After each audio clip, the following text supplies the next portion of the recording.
Hey, this is Jason Kleberg from the Force 5 podcast, a show that forces a guest to come up with a movie-themed top 5 list topic, and then we reveal our picks on air. Top 5 heist films, top 5 tearjerkers, top 5 movie dogs. Every show you'll be asking yourself, what would be on my list? Guests include directors, screenwriters, actors, podcasters, musicians, authors, and even a professional wrestler. Subscribe to the Force 5 podcast, and you won't just be a listener, you'll be a list nerd. The Force 5 podcast, available wherever you're listening now.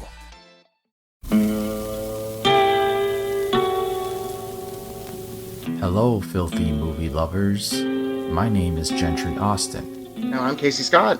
And we're the hosts of the Sin Syndicate, film podcast for something weirdos, anti-criterion bros, and Joseph Sarno aficionados. Join us semi-weekly as we peer into the adults-only theaters and sticky-floored cinemas of the golden age of sexploitation, when the morals were loose, the laws were murky, and the intercourse was all simulated. Find us now on the Someone's Favorite Productions podcast network.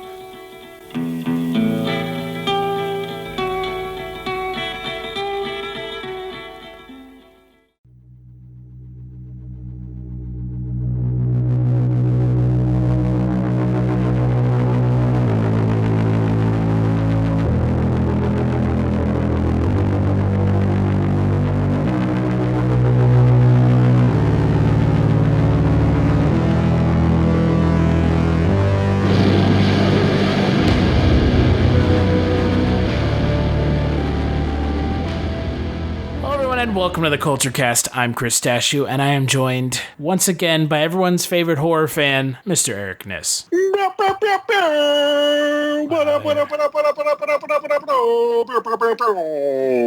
Simply stunning. Motherfuckers! Wow, that's really special. Yeah, you're really excited, aren't you? Yeah, hold your applause until the end, people. I know it's going to be hard. I know that I am, but we can make it through this together. Boy, this is going to be a long Culture Cast. On this Culture Cast, we're going to be talking... we're going to be kicking off Horrortober for The Awakening. With The Awakening.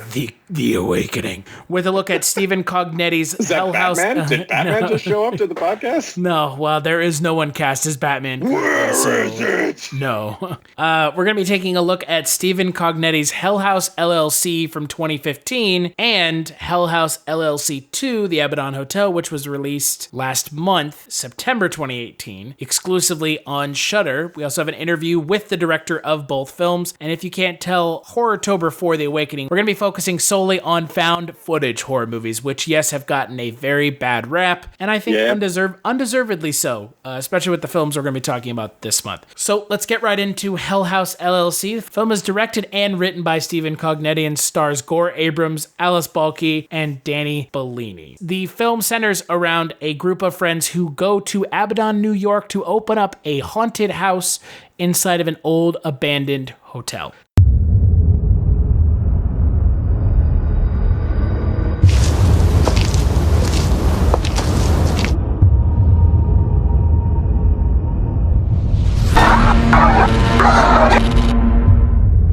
What happened that night at the Abaddon Hotel?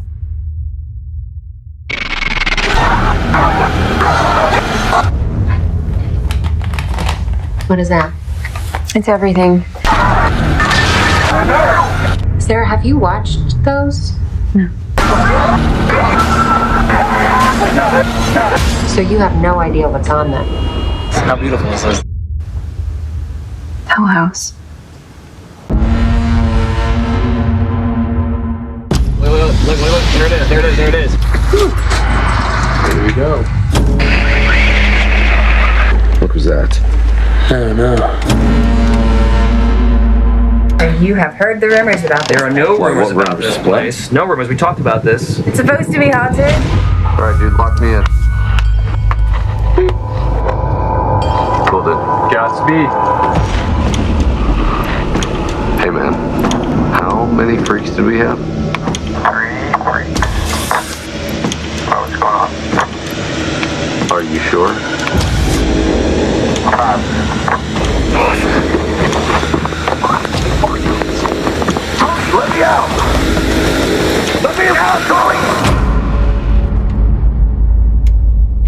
was when we started sleeping there that things started to change. Back. You hear that, right? I'm telling you, we have to call it off right now. We have no business being here. Alex is more confident than ever. I think we're next. Go back up! Go back up!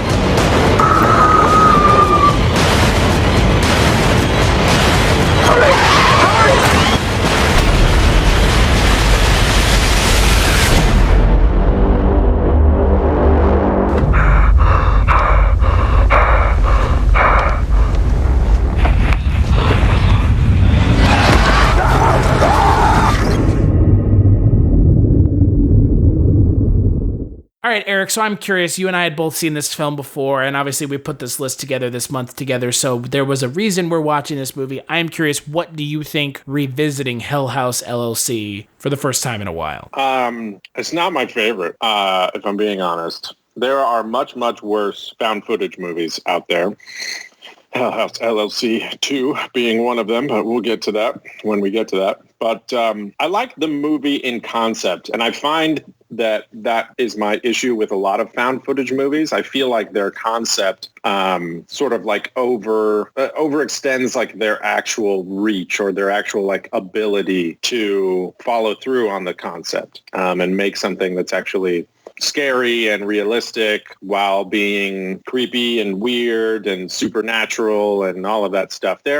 Don't get me wrong, there are some cool moments in this movie and some good scares, but it's all very like, I've seen this before in other found footage horror movies type of thing. This movie does it better than a lot of them. And I remember when this movie came out, there was a lot of, I don't know, what's the word that I'm looking for? Hype? Yeah, that's the word. Yeah. In my brain, I just went for all the old school words for hype. Just like there was a lot of kerfuffle around it. There was a lot of, whatever. There was a lot of hullabaloo surrounding this movie. Anyways, there was a lot of bullshit. Dad, get your fucking mustache wax out while you're at it. Jesus Christ. I did earlier. It's very curly and sexy and sensual, and it smells nice. Which is okay, motherfucker. It's good because it's right under my nose, so it's got to smell good all day. Anyways, now I'm just thinking about how my mustache smells, and I lost my train of thought. Oh yeah, good Lord. This movie had a bunch of hype when it first came out, and I was kind of like, okay, whatever. The last movie that came out, I don't know. There's hype over like every horror movie that comes out, like on Netflix or whatever, and everybody's like, oh my god, it's the scariest movie. Like. What was that movie that came out earlier this year? Veronica? You won't see the engineer that slams the Nissan Rogue's door 13,920 times. Or the corrosive chamber that simulates 15 years of life in 5 months. Or the Rogue heat-baked for over 300 combined hours. What you will see is a vehicle that can take punch after punch and keep rolling. Nissan, #1 in new vehicle quality among mainstream brands by J.D. Power. We put it through the worst, so you get its best. For J.D. Power 2025 U.S. Initial Quality Study Award information, visit jdpower.com/awards. Awards based on 2025 model year. Newer models may be shown.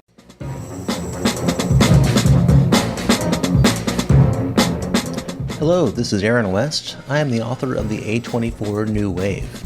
In this book, I look at A24's output and I make the argument that we are in a new wave movement right now. A24 plays a major role. This book has a supplemental podcast where each episode is a brief conversation about an A24 related topic, whether an actor, director, or even a genre. As I continue research for the book and conduct interviews, I expect to record podcast episodes with people involved with the company. You can find the podcast at cinejourneys.com or wherever you find podcasts, and we are proud to be members of the Someone's Favorite Productions podcast network. Did we ever talk about that movie? We didn't, but I know what you're talking about. Yeah, there was a ton of hype surrounding that movie, and there was all these fucking blog posts and articles where everybody's like, it's the scariest movie I've ever seen. And I watched that movie and couldn't find one part of it that was scary. So this movie had an article written about it on BuzzFeed about how scary it was. And there are some creepy parts to this movie. Definitely, this movie's definitely scarier than Veronica. So, but I don't know. We're not here to compare it to that because it's a totally different thing. Anyways, I guess what I'm trying to say is there was a bunch of hype when this movie came out in the horror movie community. And I kind of didn't want to watch this movie for a while because it was overhyped and overblown and I didn't care and I didn't want to watch it. And when I finally did watch it, I was actually pleasantly surprised at how not terrible it was. It's pretty good. You know, it's definitely for sure, like it has all the pitfalls of a found footage movie. Like you can see how low the budget for everything was. The acting is really bad in some spots. But that's kind of where all found footage movies or most found footage movies sort of live, is in this sort of like cheesy, not very good, low budgety kind of area. And that's the vibe that they're really going for. So sometimes a little bit of that works to its advantage. And this movie is no different. I'm going to take kind of umbrage with you on that because I disagree. I don't think, and again, I think that this is labeling all of found footage as one thing. I don't think that all of found footage is bad. And I think this is the conversation we need to have outright. I don't think all of found footage is cheesy either. No, you and me have had this conversation before where I love found footage movies, but they have to be good still in order for me to love them. And the problem is that a lot of found footage movies are just bad, and they're just bad because you get somebody who's a, first-time director or something who wants to make a horror movie, and they have a cool idea, and they have a few friends that they can get together, and they can make a movie for next to nothing because they can film it on little handheld shitty cameras or whatever over the course of 5 days or a week or something, and then just edit the motherfucker together and throw in some loud noises and weird glitch effects on the camera and call it a found footage movie. Not all found footage movies are like that. There's a lot of them that are really well thought out and really cool. And we're going to be talking about some of those this month. And I think this movie is somewhere squarely in the middle of that. It has a cool idea. Some of the stuff is well thought out and the scares are executed pretty well, but it also is kind of bad in spots. Well, and so I'm a little higher on this movie than you are, but I mean, I don't know. I'm a little bit when it comes to found footage and horror in general, I tend to be a little bit more forgiving on certain things like the quality of the acting. I mean, look, this is an indie horror film. This is not Hereditary. They did not have Toni Collette and Gabriel Byrne in this film. And And I think obviously that the film is going for less less highbrow acting because it's trying to convey a sense of realism. Oh, of course. But when the initial reason and the thing that we always have this conversation about found footage is there are several conceits in a found footage film you have to get past before you can really, buy into it completely. And one of those conceits is that there is a reason that anyone is still holding the camera as opposed to helping people in these situations where there's bodily harm or danger. I mean, a film like Cloverfield, I cannot stand it. Oh, I love Cloverfield. But that's you just have to suspend all disbelief as to why somebody would still be holding the camera after all that time. I think they even mention it in the movie. They're like, what the fuck are you doing still holding the camera? And he's like, I have to document this. People are going to want to see this. And I guess that's as good a reason as any. But I don't know. You're right. The reason for somebody to be holding a camera or whatever is pretty stupid. A lot of found footage movies now will go for the closed circuit TV angle. So there'll be some handheld camera stuff and then some CCTV shots.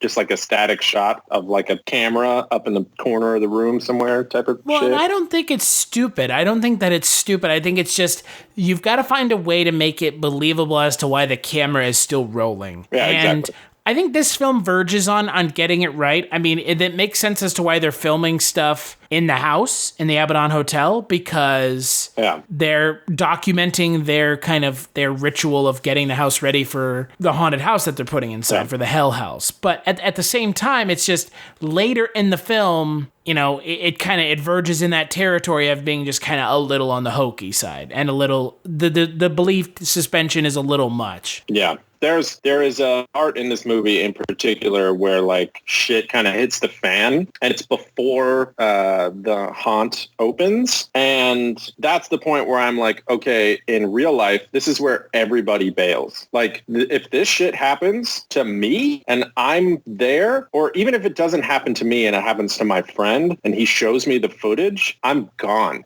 I'm gone so fucking fast. And everybody that I know is gone so fucking fast. Like, nobody is going to have a good enough explanation or a good enough reason for me to stay and deal with this. But then they like have some weird, and I don't know, maybe we can talk about this more a little bit later, but there's some like weird reason that never really gets explained, and then everybody stays. And then, of course, shit just gets worse, and then, you know, the end of the movie happens. So... And again, I mean, I think the writing does, you know, Cognetti's writing is good in let me rephrase this. I think Stephen Cognetti's writing does something interesting, like you said, with the way that the film is framed, the framing device that they use of the interview with the character of Sarah, who is kind of the only survivor of this initial group of friends. And you have her being interviewed at the end of the film and the beginning and the middle throughout the film by Diane, who's a documentarian. And I think that that's an interesting way of framing the film, because it gives you kind of a reason as to why we're watching this, as opposed to, because that's the other conceit that you have to kind of get into with the found footage film, is why is someone watching? You won't see the engineer that slams the Nissan Rogue's door 13,920 times, or the corrosive chamber that simulates 15 years of life in 5 months, or the Rogue heat-baked for over 300 combined hours. What you will see is a vehicle that can take punch after punch and keep rolling. Nissan, #1 in new vehicle quality among mainstream brands by J.D. Power. We put it through the worst, so you get its best. For J.D. Power 2025 U.S. Initial Quality Study Award information, visit jdpower.com/awards. Awards based on 2025 model year. Newer models may be shown. Hello and welcome to Tumbleweeds and TV Cowboys. My name is Hunter. In this podcast, I'll be joined by a different guest each week to discuss a classic Western movie or TV show. I've been a fan of classic Westerns for as long as I can remember, and in recent years, they've become very nostalgic for me. I love the aesthetic, the tropes, and I love seeing different filmmakers' takes on them. At their best, they're incredibly entertaining, rewatchable, and some of my all-time favorite movies are Westerns. We'll mostly focus on Western movies made in Hollywood, but we'll also be covering spaghetti Westerns, and one thing I'm very excited to get into are Western TV shows. I've got some amazing guests coming on the show, film professors, historians, and podcasters. And Tumbleweeds and TV Cowboys is part of the Someone's Favorite Productions podcast network, and many guests on the show will be from other shows on the network. Thanks for listening. Watching this, like, why are we watching this? Because found footage is trying to establish this as taking place in reality, in our reality. Right, yeah. And I think they do a good job of that. I mean, again, in the second film, I think it goes a little too, and when we get to it, it kind of, it loses its luster. You can't really do it twice. The first time you do it, it's novel. The second time you do it, it begins to verge on derivative, and there are tons of horror movies that do that. I mean, derivation in horror films is kind of the cream of the crop. I mean, every horror sequel is derivative in some form or fashion. There are very few horror sequels that really kind of do something unique and different, and that's right.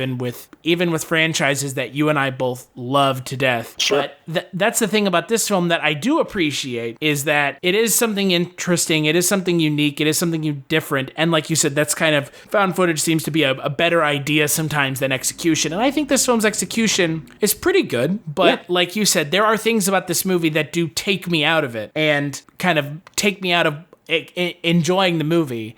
And those things are not really, I don't know, those things are just, it feels like there's too much of a reliance on certain things in the film that don't need to be there in the kind of the quantity that they're in. Like what? I mean, I don't know. If you don't want to blow your load right now, we can talk about it later. But. No. Well, one of the things is the use of glitches, camera glitches. Yeah. Is not, it's not great. It feels like a crutch. And I understand why they're using it, because it's something that's cheap and easy to do. But at the same time, overuse of something is going to get old. There are some really kind of scary sequences in this film, like when he's in the light tunnel and he's walking through the kind of the strobe light tunnel. Yeah, and you see the extra person standing there in the middle who wasn't there before. Right. And then in certain strobes, he's there. And then in certain other strobes, he's not there. And it sort of adds to this sort of weird, whoa, questioning whether or not what you're seeing is reality or not. And again, I mean, this whole film comes back to this initial idea. And I mean, I've been to haunted houses, as have you. The idea about, haunted houses and what if something went wrong in a haunted house, would you be able to tell? Because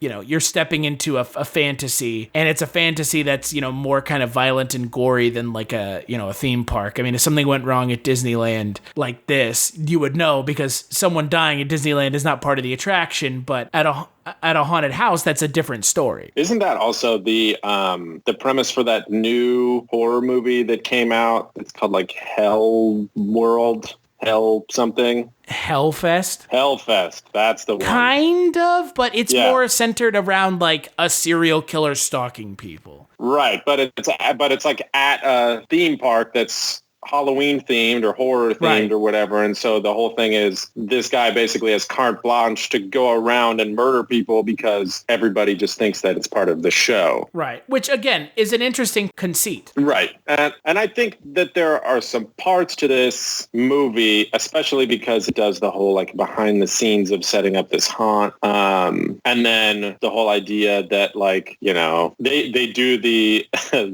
They do the thing that happens in a lot of movies where there's like the incident, bring me back to that night. Let's talk about what happened on opening night. Like that's that weird framing device. But I think that framing device is successful. But I think my problem with it is it would have been interesting if the build up to that was a little bit different. And then I think the payoff is like totally weird and out of left field and like not, I don't know. I don't think it's like worth all the build up. Like when you finally get to the end, you're like, wait, what? When I watched it, I literally had to like rewind it and go back and watch it again and go, that was it? Well, and that kind of ties back to something else that you and I have had multiple conversations about before, and that's indie horror films. They tend to kind of peter out towards the end because they don't exactly have they don't know how to end, or they don't have a very successful third act.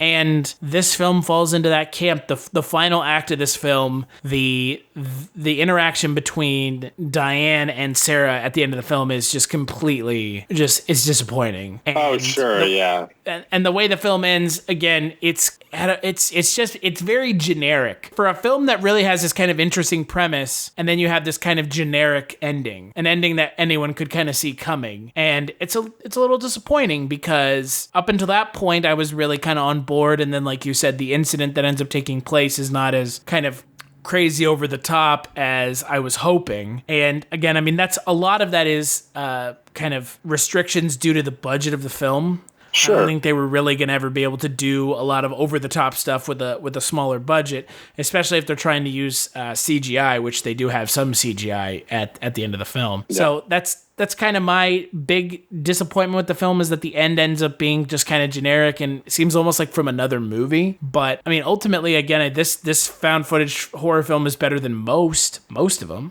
Yeah, it's definitely better than a lot of them. And it's definitely better than the other closest film, which is The House's October Built. I don't know. That's an interesting comparison. The House's October Built. I think I actually like that movie better than this movie. That movie's third act is worse than this movie's third act. That movie's third act ends up being so just kind of ridiculous and unbelievable that I just checked out completely. Yeah, I mean, I don't know. It just takes it to a, intense, totally, out of reality spot, which I guess, I mean, how out of reality is it? Like mostly out of reality. Yeah. And I think that movie also sort of was in the same boat as Hell House LLC. When that first movie came out, there was a bunch of hype and I was like, oh, that's cool. And I watched it and I was like, oh, that's pretty good. And then the second movie came out and I was like, oh, tight, they made a sequel. And I watched it and I was like, nope, sorry. Lightning does not strike twice. And it only kind of struck the first time. So lightning only strikes 50% out of 4 times, or 25% out of 4. Man, your math is astounding. Yeah, I don't know. Whatever. I mean, again, for me, this is kind of what we always talk about with indie horror, is that indie horror has a steeper mountain to climb up than most. Yeah. But once you're at the top of the mountain, you won't see the engineer that slams the Nissan Rogue's door 13,920 times, or the corrosive chamber that simulates 15 years of life in 5 months, or the Rogue heat-baked for over 300 combined hours. What you will see is a vehicle that can take punch after punch and keep rolling. Nissan, #1 in new vehicle quality among mainstream brands by J.D. Power. We put it through the worst, so you get its best. For For JD Power 2025 U.S. Initial Quality Study Award information, visit jdpower.com/awards. Awards based on 2025 model year. Newer models may be shown. Hello, my name is Kevin Tudor, and I'm one of the 3 hosts of Almost Major, a film podcast dissecting many major indie studios and the films they release. Every week, myself, Charlie Nash, and Bryden Doyle discuss overlooked, forgotten, or bona fide classic indie films via studio-specific miniseries. We've previously covered numerous films from Artisan Entertainment, Lionsgate Films, and New Line Cinema. Titles including The Blair Witch Project, American Psycho, Dogville, But I'm a Cheerleader, Saw, Requiem for a Dream, and Ringmaster. You know, the Jerry Springer film. Anyways, we have a fun time every week, and we hope you will join us. Subscribe to Almost Major wherever you get your podcasts. Now proudly a part of the Someone's Favorite Productions podcast network. You know, you're really successful. Yeah. I mean, look at films like Hereditary, The Witch, It Follows. Those films, indie horror films, but look at how successful they were for those directors. Yeah. And I think, but those directors all did something that I think other even smaller indie directors sometimes don't think about and don't do, which is when they come to you and they offer you a bunch of money to make a sequel, you don't do it. You just let your one thing that was good stand on its own, and then you move on to something different and something new. And I think that invariably, because nobody ever thinks about a sequel ahead of time, you know, especially these guys who are making these movies that are so low budget, and fucking awesome. Kudos to them that they sort of made something that was successful enough. That we're talking about. They made something that now other people that they don't even fucking know exist are talking about.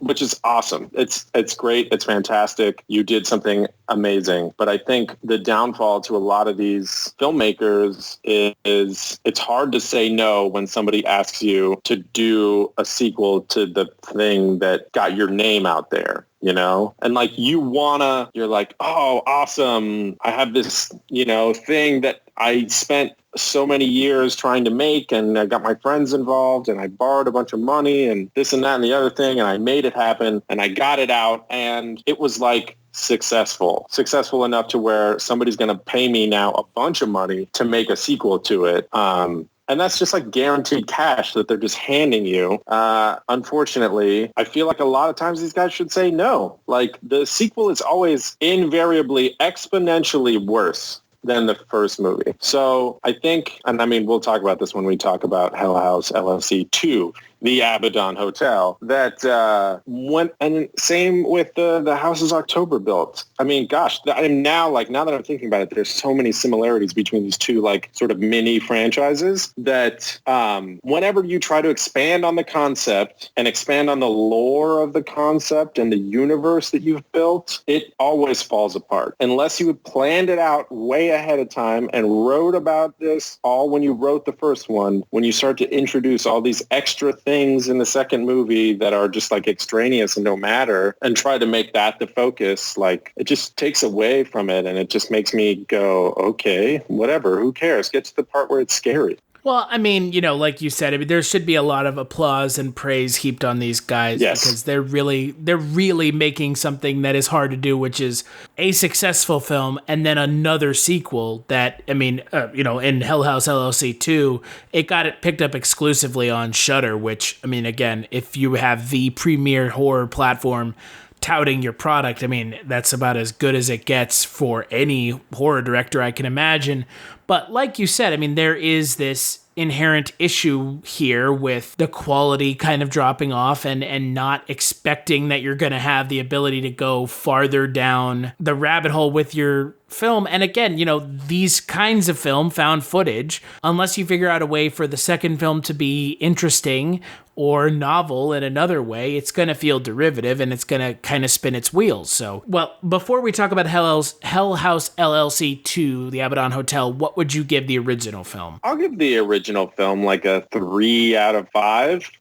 It's definitely on the better side of found footage movies. I know that it sounds like I'm shitting on this movie and this franchise a lot, which I honestly don't mean to do. I want to be critical of this type of stuff because I really like movies like this.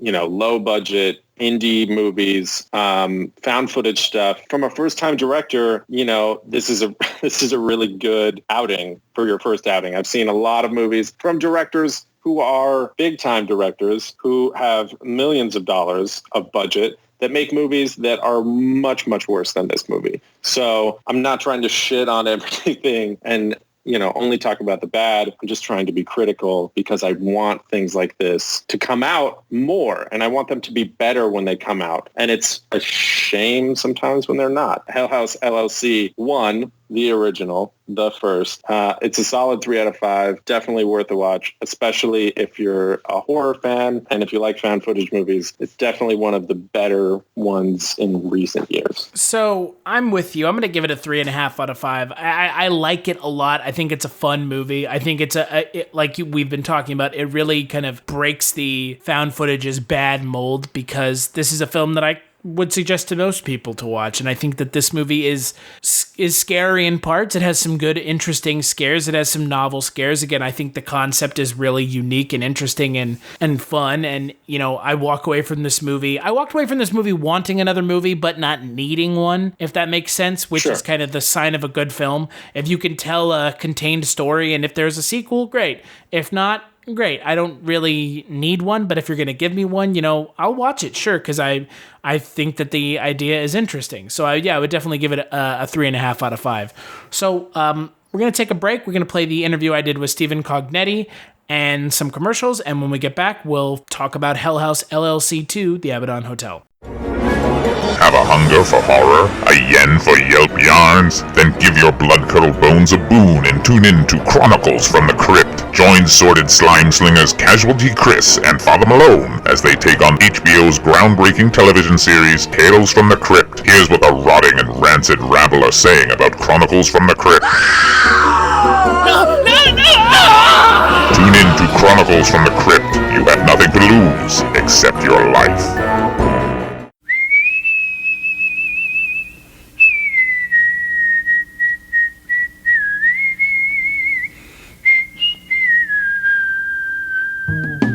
Who is Carl Kolchak? He's a reporter. Now that is news, Vincenzo. News! And we are a newspaper. We are supposed to print news, not suppress it. With the INS. What's an INS? Independent News Service, sir, founded in 1904 by Enrico Paluzzi.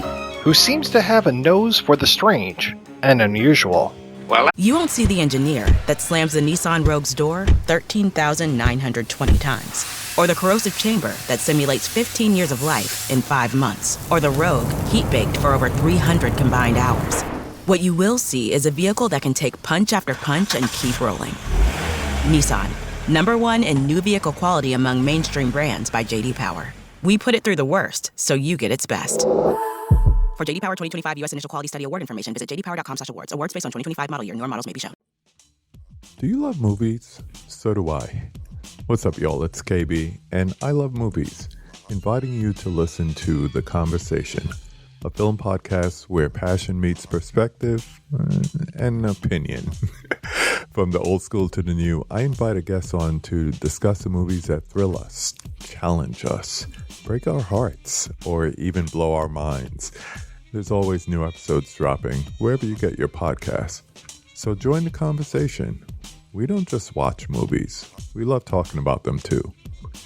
The Conversation with KB Loves Movies, a part of Someone's Favorite Productions podcast network. Last year in Las Vegas, I uncovered a series of murders that turned out to have been committed by a vampire. And what is the Kolchak Tapes? It's a podcast. All about Carl Kolchak. What's a Kolchak? The Night Stalker. And where can you get it? On iTunes, Stitcher Radio, and at www.kolchaktapes.com. As foolish a game as any that Gory the Ghoul could make up.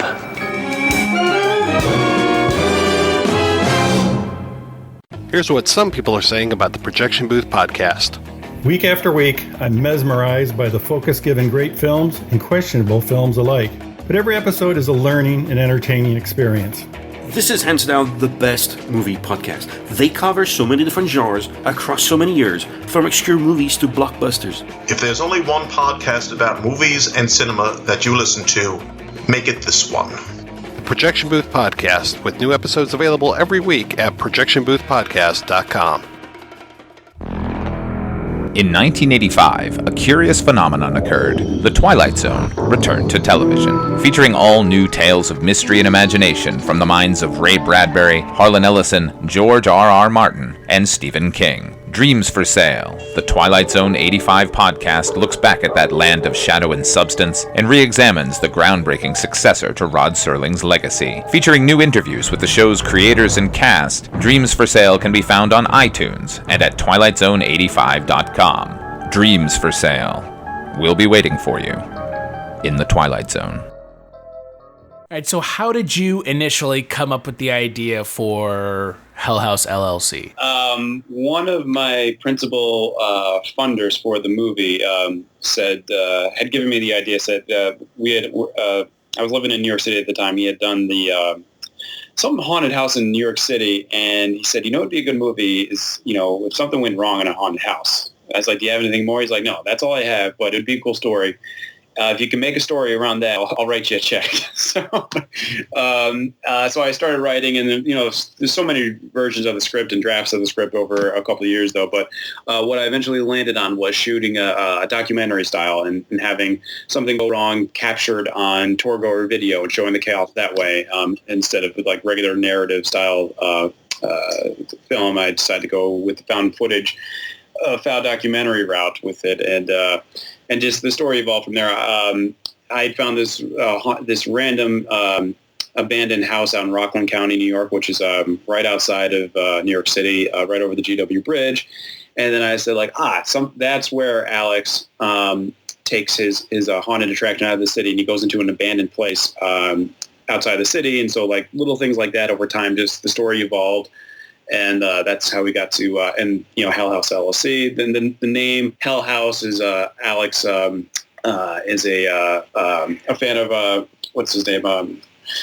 Robert Matheson's Hell House, the book, which I'm a fan, so I attributed that to Alex, too. So he named his company after his favorite novel, one of my earliest favorite horror novels, and that's, put the LLC on there, and then that's where you got the story. Things didn't make the cut. What did you kind of change when you were writing it? The first draft of the script was a traditional narrative film. It wasn't found footage film, and it was about a group of people same thing, taking over an abandoned house. But it didn't really click for me. There wasn't anything there that was drawing me to it. It just seemed very cliche, haunted housey, nothing new to it. And then I was randomly one night just going down the YouTube, you can get lost down the rabbit hole on YouTube and just viewing videos. And one of them I saw was a video of it was a real video of a concert going, something happened at a concert and causing mass chaos and everyone trying to get out of these small, narrow exits. And the whole thing was caught on a camera that was shot by actually a reporter who was there, just kept his camera rolling as everyone was trying to get out in chaos. And then I said, that's a good, what if chaos like that happened, but instead of an event like that, it would happen at a haunted attraction. And then it introduces that idea of, well, how do you know if something goes wrong in a haunted house? Because, the whole idea is that, messed up things are always supposed to be happening. So how would you know that what you're seeing isn't part of the show? And then that idea evolved from there. And then that's where I became one of the later iterations of the script was saying, so let's start the movie with showing what happened on opening night. And then spending the rest of the film trying to figure out that mystery. So we show the chaos, what the public knows, and then we spend the rest of the movie behind the scenes leading up to that to try to figure out that mystery. So it just turned into starting off the movie with a mystery that we just try to solve. And that lends itself back to I love those Dateline NBC shows and those documentary series about crimes and stuff like that. So I kind of attributed to that. And so when I was first explaining the movie to people, I always said it's I always explained it in a few short words of just saying it's like Blair Witch, but meets 60 Minutes. It's like an interview documentary show investigating an event that has a paranormal feel to it. So, and that's how I sold a lot of people on it early on. So you mentioned that you found a house kind of outside of New York. It's set in a physical location. What were some of the constraints shooting there and getting the production ready and set up to film? So the abandoned house I found outside New York City wasn't actually where we shot. I found that, and that just inspired more of the story. And that was out in Rockland County, so that's where the script is based, in Rockland County, New York. But we actually shot in Pennsylvania. And I actually reached out to the person that owned that abandoned house that I found in Rockland County and said, like, hey, is there any chance we could shoot there? And shooting in an actual abandoned location, especially in a small budget, just had so much logistical nightmares attached to it that I just abandoned that idea pretty quickly. And then I thought about it. I just said, we need to shoot at a place that looks abandoned, but also is eventually going to be set up for a haunted attraction. So I then started reaching out to actual seasonal Halloween haunted houses, and I landed on one. I met this woman named Angie Moyer, and she owns and runs the Halloween attractions, and it's actually in season right now. It's called the Waldorf Estate of Fear, and that's where we shot the film. And it's an abandoned hotel that she turned into a haunted attraction, so it kind of like almost exactly fit the story. And so we filmed up there, and it's just a great filming location. It really, there's so many, it's so big, so there's so many parts of it that fit exactly what we needed for the script. And then some other places and some other scenes we had to like set up ourselves, like especially in the basement. The basement was when I first came into it, when I was doing just some early recon, the basement was a mess. It was just littered with junk, and you couldn't even get down there, let alone like open it up to film down there. So she and I, we worked on getting that cleared up, and then designing like a physical space in the basement that could that could fit what we needed for the script. And so some places in the hotel we needed to change the fit, but a lot of it was just like, this is actually how we need it, like keep it as it is. So we really lucked out on the location. I think that's one of the biggest pluses that happened for us in production, luck-wise, was finding that. So people can obviously really go visit the Abaddon Hotel in quotations as an actual haunt. I had heard about that. I think that's just a little bit of kind of interesting synchronicity in a way. It's cool because especially for it's in Pennsylvania. If anyone's ever around there, a lot of people have found it randomly and shot me notes with a picture of them in front of it saying like, hey, I found the Abaddon Hotel and stuff. So I think it's hilarious and people are stumbling upon it. It's a real place, and it's a real haunt, and they set it up differently, obviously, than what Hell House did. But if you ever do buy a ticket in October and go take the tour, you'll see you'll be right in the physical locations of a lot of the scenes that we shot. So, except for the base, they don't let anyone in the base because it's dangerous down there, so it's a liability. But other than that, a lot of the other rooms you'll see. So let's talk a little bit about the cast of the film. What was kind of your thinking when you were casting? Anyone in your mind kind of stand out in the cast when you were going through looking for people to fill the role of kind of the Hell House LLC team? Yeah, we interviewed so many people. We had open auditions for many days in New York City, and just I didn't have anyone specifically in mind, so I just opened it up, and just whoever showed up and auditioned for us, and a lot of people did, and we just started narrowing down that list. And there's some people that came in and auditioned for Paul, like the actor who plays Alex, Danny Bellini. He originally came in and auditioned for Paul, and we weren't feeling him for Paul, so we immediately landed on Gore Abrams, who was just like, we all loved immediately. He plays Paul, and we couldn't fill the role of Alex, and we're actually like a month out of shooting, maybe a little bit more than a month, but like it was coming down to the wire on Alex, and we're like, who are we gonna nobody who came in for Alex would fit Alex, and then I had this idea. I said, like, well, let's just go back and look through some other roles. And that was Danny Bellini, who came in for Paul.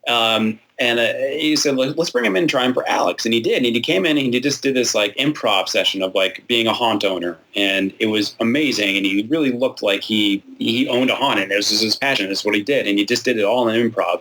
And he sold us. And that's how we got Alex, Danny, to play Alex. And then Ryan Jennifer, who plays Sarah, she was one of the actresses that just like had us at hello. It was immediate. Like her first audition, we're like, that's her. That like, we don't need to do any more auditions. We found her, and then we hired her on the callback, the second callback, and then Mac I've known and worked with for a while, as well as who's Adam Schneider, as well as Tony, I've worked with him on a few other things, and so I kind of like knew of them going in that like I know they can fill some of these other roles. They're actors in New York City that I've known for a while, and Jared Hacker played Tony, and then some of the outsider roles we we're just through it's a long process of auditions that we had to narrow down. So I'm curious when, because kind of circling back, speaking of Ryan Jennifer as Sarah, was that always the kind of the framing device in the later scripts to have her as kind of the lone survivor, kind of telling Diane's character about what happened at the house and kind of pushing them in the direction of going, obviously back to the house towards the end of the film? Well, yeah, I mean that was like one in the latter parts of the rewrites that when it turned into like a 60 minutes documentary, that's when I decided that someone, it has to be narrating, telling our principal interviewee, and that turned out to be Sarah, and she was going to be the device that was to lure the camera crew back to the hotel at the end. But what I liked about that, what I thought, in movies that have done similar angles, is that they never went behind the scenes of documentary. So a lot of people who read the script, my final script, they were kind of like, wait, I don't understand. Like, we're in this documentary world, but we're also in this found footage world. And I think they're like, no, don't worry, it's going to work out. We're going to show documentary, but we're also going to be in the behind the scenes of the documentary, which we are at the end.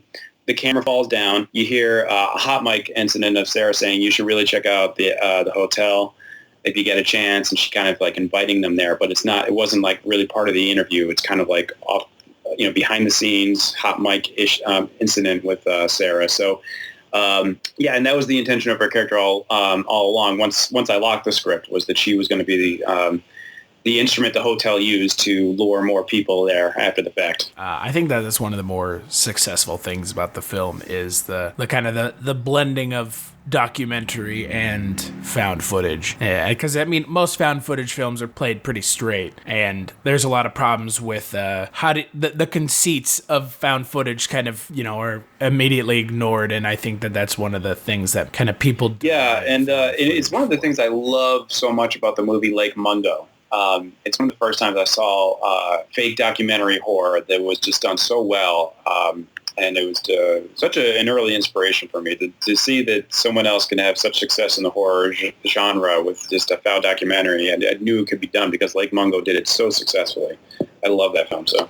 Yeah, I was going to say that's probably one of the closer kind of comparisons that I've given. It's different, and it makes it like you can't, because I wouldn't compare it to Blair Witch, because Blair Witch isn't a completed documentary. Blair Witch is recovered footage that, we don't really know how we're seeing. You won't see the engineer that slams the Nissan Rogue's door 13,920 times. Or the corrosive chamber that simulates 15 years of life in 5 months. Or the Rogue heat-baked for over 300 combined hours.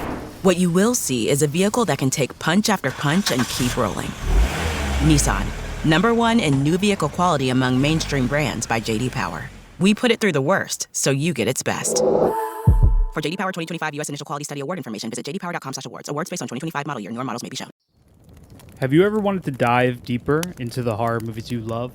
Beyond the Blood is a horror podcast for fans who want more than just surface-level screams. We do deep dives into the movies that shaped us, digging into director commentaries, behind-the-scenes stories, deleted scenes, and the special features that most people skip. Each episode is a love letter to the genre. We break down how these films were made, the creative risks that paid off or didn't, and the lasting impact they've had on the genre as a whole. From 70s slashers to modern nightmares, we celebrate the craft, chaos, and characters that keep us coming back. If you're the kind of fan who rewatches movies with the commentary on, or you simply grew up in the video store horror aisle, the Beyond the Blood podcast was made for you. New episodes every single week. Subscribe, and let's dig deep. Welcome to the Beyond the Blood podcast. So it's literal found footage, where is Hell House and like Lake Mungo is an actual completed edited documentary that's presented to the audience. So, and that's the difference between the two, and that's the difference between I think a lot of found footage is it completed, or is it just raw footage that we're seeing? And those are two different types of found footage. Let's talk a little bit about some of the scares in the film. Obviously, you utilize the found footage kind of platform in some interesting ways that are provide some really unique and kind of really startling scares. Kind of walk me through what your thought process was in kind of getting some of those scares to be kind of amplified by using the found footage platform. Found footage, what I love about it is you have horror, and the thing about horror is that, it's just, it evokes emotion. It's scary. Everyone loves, fans of horror just love, feeling that fear, and that's what makes watching horror movies so much fun, though. But what I think found footage does on top of that is it adds an extra layer of realism, like what you're watching could be real and not just a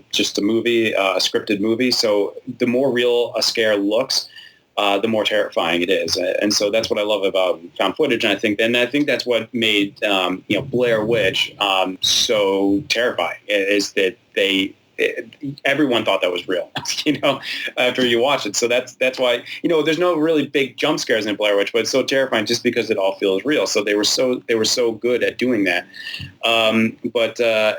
So my thought process was two things. I wanted to use found footage to create a feeling of reality, authenticity in the scares, but also another way I wanted to go about the scares was I always tell everybody every day on set is less is more. I don't like jump scares. I don't like when something like pops out and tries to startle you, or the music pops up at the right time.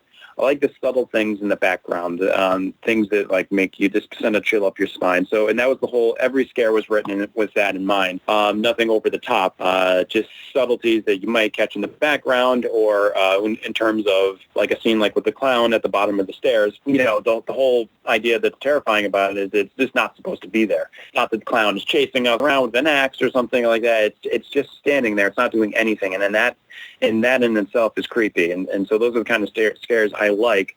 I've always loved in all horror movies is when they do that. Like the best parts of Halloween is when the camera just is moving and you just see Michael Myers standing in the background. That's creepy. And those are my favorite kind of scares. And so every scare I wrote was always with that in mind, of less is more, and just trying to creep people out more so than just like hit them over the head with something over the top, scary. So let me ask you, as a horror director in 2018, do you feel that jump scares and kind of the use of loud musical cues tend to be overused? I do. I think, although I think it's getting better, and I think a lot of people are waking up to that, and both audiences and filmmakers are all realizing that it's just overused and it's not really scary anymore. So I think there's a lot of great horror out there currently in 2017, 2018 that are doing a great job of that. But I think it had in the past been overdone, and I think it's a very lazy way to get a scare. I mean, it's going to always get you to jump. Like if someone just goes rah at the right time, you're going to jump, but it's low hanging fruit. But I think that horror these days are getting smart, and it's great for us as audience members to just it's just getting smarter, it's getting better, and it's getting more creepy and less jumpy, and I think that's great. So, but I think that there's been for a lot of the while horror has been sucking for a while, because that's all it was, is just someone popping out of a closet and chasing you, and it's been very cliche in that way. So I'm also very curious, because this is something that very few horror films really go out of their way to do, and obviously Hell House LLC did, is establishing a mythology within the universe. How important was it for you to establish kind of an underlying mythology that's hinted at in the first film and kind of deeper explored in the second film? I think it's it makes everything worthwhile. I think when you're watching something, especially in found footage, there's a lot of found footage that it's hard to get an audience in found footage, because I think people are automatically have a stigma about it, or they're kind of, a lot of people are just over that subgenre. So you want to hook people, you have to have a little bit more going on there. So I think it's important to have a little bit more depth of story. And when you set up a mystery, it's so much more fun if there's some underlying world there. If there's something going on under the surface that's not just what you see on camera. So when we set up that mystery, what happened on opening night, it's not just that there's ghosts. it's not that it's haunted. There's more of a story to the haunting that you don't really want to show too much, because again, less is more, and there's fear in the unknown. So you don't really want to answer every question, but I think this helps the story and helps the audience enjoy what they're seeing so much more if they know there's more to what they're seeing, more to the story. There's more underneath the surface, even if you don't really show them what that is, even by the end of the film, if you hint at it. So I think that's so important to to having a good horror movie. So let's talk a little bit about kind of the later half of the film. I'm curious, when we finally get to the part where it's opening night and we kind of see what ends up happening, and it's been talked about the entire film up until that point about kind of what happened on opening night. Did you have any kind of different thoughts on how you wanted that to play out? What was important to you in that scene about kind of establishing the scares and kind of giving the audience kind of the big payoff that the film had been building to? Yeah, I've read there's a lot of I've read a lot of criticism of the film is that it didn't really stick the landing in this point that you're building up to something grand, chaotic, and we didn't really get there. But personally, I think for our budget and what we did, I love what we were able to accomplish in this scene, and I think really what I wanted to do is to show that there was chaos, there was something happened, and I really wanted to get across that effect, like that. I guess it would be that chaos that would happen in a haunted attraction where you don't know where you are. It's dark. You don't know where the exits are. You don't even really know what's wrong, what's going on, but something is wrong, and you're trying desperately to get out. And I think just because the town was so great with all the extras that came out to shoot that scene, and the EMTs and the fire and everything, I think we were able to pull it off pretty convincingly. But of course, at the end of the day, yes, I wish we had more of a budget, and I could have done all the things that were scripted, because obviously everything that was scripted was not shot, because we just didn't have the budget to do that. I mean, if you listen to the in the beginning, or more in the first act, when they play a 911 recording, and the girl says, you hear her kind of garbled saying they're pulling them into the wall. I wanted to really show more of what people were witnessing within there. And then obviously in the basement, we were actually able to explore it in the DVD release, add more of what was originally scripted in the basement. But in the original cut that everyone is mostly seeing, the Amazon and iTunes cut, is what happens in the basement we weren't really fully able to show, and we were kind of limited, because you're limited to budget, so you can only shoot what you can. And then if you try to do something that you really don't have the budget for, then it just looks cheesy. So it was another case of less is more, because when you try to do too much with on a little bit of a budget, you can run into, now you're just looking completely unrealistic. So so I'm really happy what we were able to accomplish on our budget and pulling off that last scene, and it's really what I was looking for. It's not originally what was scripted, but just if we had more money, we would have been able to explore that a lot more, but we weren't able to. But I like the way it came out. As an indie horror director, do you feel like not having the budget that you kind of want, or in some respects, the bigger horror films get, do you feel like that forces you to kind of work outside of the box more and kind of be a little bit more creative with how you're going to do things, or do you see that more as a hindrance? You have to think outside the box, and it's a hindrance, but you just have to find the best way to tell the story and get the scare across. It's obviously a problem. Every filmmaker would love to have a bigger budget, but if you have a small budget, you can make it work. Depending on what you want to shoot. So as long as you're not, we're not shooting any big CGI sequences or anything like that, the budget works for us, and it did work for us. And the scares we wanted to accomplish were very simple, and so it's not like we needed $1 million to do this. So I was fine with the budget we had, and just because we lacked some of the resources to be able to pull off some of the final chaos shots that I wanted, I don't think that took away from the film. So it's not something, I regret that we didn't have more money, because I like the way it came out. But yeah, I mean, I think whenever I'm writing a script, I'm always thinking about the budget. So every scene, every shot, I'm always thinking about how much money I'm going to have to do X, Y, and Z, and that definitely affects how I'm writing. And if I thought I had more money, the scenes, I'm writing more liberally, really what I want to write. And then if I think I know I'm not going to have a lot of money to shoot X, Y, Z, then I know I'm definitely writing it a different way to fit what we have. But I think also, while not taking away from it either, you're just doing it a different way. In terms of like locations, like where are we going to shoot that? Like we don't have the money to close down this street, and so let's just not shoot any scenes that require us to close down streets. So it's just you work around it like that, and it's fine. I feel like being given a massive budget just kind of allows for some laziness as well, as opposed to kind of working around it and finding kind of unique and interesting ways to kind of solve a problem that money can fix. Yeah, I completely agree.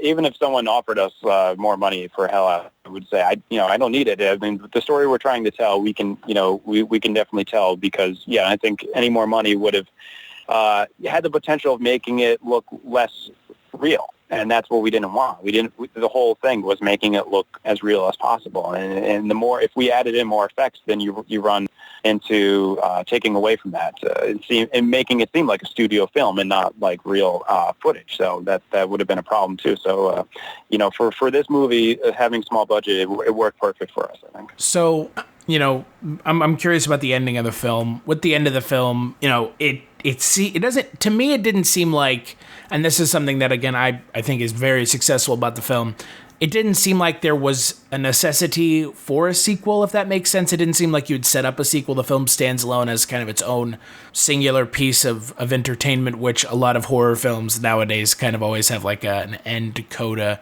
that sets up the next film or leaves it open. Was it important to you to make Hell House LLC a standalone piece, or were you kind of always in the mindset that there was going to be a sequel? So when I originally wrote the script as a narrative film and not a found footage film, I knew when I switched it to found footage and started going about it as a documentary, there's going to be a lot of story I had to leave out and cut out, and a lot of the mythology to the hotel I had to cut out. And so there's a lot of story that was cut out when I made it a found footage film. And then when I finished the script and when I finished editing and cutting Hell House, I said I really hope to be able to tell more of the story and revisit, what's going on in this hotel with another film, and hopefully a third film, because I have the whole idea that kind of like loops around the story, all ties together, and I always wanted to do that. Hell House 1 doesn't end with anything that really says, it's very cliche and there's a second one coming, sure. But I think when it comes to the story, there's this abandoned hotel that has this history and this tragedy that happens on 2009 opening night, and then a documentary crew goes missing inside of there. I think it's only natural to assume that people are going to be curious about what's going on with this hotel. I mean, it's still there, so it's abandoned. It's got secrets. People have died there, and I just think it was for me, it was more of like I want to tell the story of what's going on with this hotel post all of this that we saw in Hell House 1, and where is it all leading to? And that's where we're going to go in Hell House 3. So what's this all leading to? What's this all building up to? And how does the original movie tie into all of this that's going on? So that's where we hope to go. So what was your reaction? You won't see the engineer that slams the Nissan Rogue's door 13,920 times, or the corrosive chamber that simulates 15 years of life in 5 months, or the Rogue heat-baked for over 300 combined hours. What you will see is a vehicle that can take punch after punch and keep rolling. Nissan, #1 in new vehicle quality among mainstream brands by J.D. Power. We put it through the worst, so you get its best. For J.D. Power 2025 U.S. Initial Quality Study Award information, visit jdpower.com/awards. Awards based on 2025 model year. Newer models may be shown. Reaction to kind of the fan reaction and kind of the horror community's reaction to the first film? I was just, as a filmmaker, you always just hope to find an audience, and you never know if your little indie found footage film will find an audience. So I was just, we were all just excited when people, it started gaining steam and people seemed to be enjoying it. It was more of a relief on my end because I just made the movie with the scares that, things that scare me and how I like to see scares in movies, and I didn't know if that really had an audience at all. if other people enjoyed that as well. The things going on in the background is really like the brunt of the scares, and it turned out a lot of people did like that too. And so yeah, it was just humbling to see how many people enjoyed the original movie. So I was really excited about that, and we were all really excited about that. So yeah, I think I read an article on BuzzFeed about it, and I knew that was kind of when it had hit kind of peak mainstream. Yeah, it kept on picking up steam, and more people started finding it, and and recommending it to other people, and so that was exciting, and then BuzzFeed article came out, which we were just, of course, just thrilled by, and that's just we were just kind of overwhelmed by by how much people liked it, because you never know. You put out you make these movies, you don't know if you're ever going to find an audience, or people are even going to see it or find it. But once more people start talking about it, it was really great to see. We're all just so happy about that, and it was very humbling too. You started working on Hell House LLC 2, the Abaddon Hotel. Was Shudder involved? Yeah, no, the Shudder wasn't involved initially. They had acquired streaming rights, not exclusive rights, but to the first Hell House, and I think I think they liked Hell House 1, and they saw a cut of Hell House 2, and they were they wanted Hell House 2 to be to find a home with them, because they liked the original, they liked the sequel too, so just put the films together. So when they approached us about that, I personally loved Shudder. And so I was, of course, like, hey, I'm a fan of Shudder. Of course, I would love to do, put Hell House 2 on Shudder as well. So that was just a no-brainer for us. So kind of let's talk a little bit about Hell House 2 LLC, or Hell House LLC 2, the Abaddon Hotel. What was kind of your thought process going into writing the second film? What did you want to kind of avoid? What did you want to focus on with that film? I wanted to set up more of the mythology of the hotel, set up the groundwork for our grand finale in 3, and kind of go about going about the same way we scared people in Hell House 1, kind of trying to build upon that in Hell House 2. And it's tough. It was going into it. I knew what it was making scares. Try to seem new and original, and the same exact location that you just had. The original I knew was going to be a challenge going in, though. But I had the story, and then and I was just, and it took me like a year to write that out with the.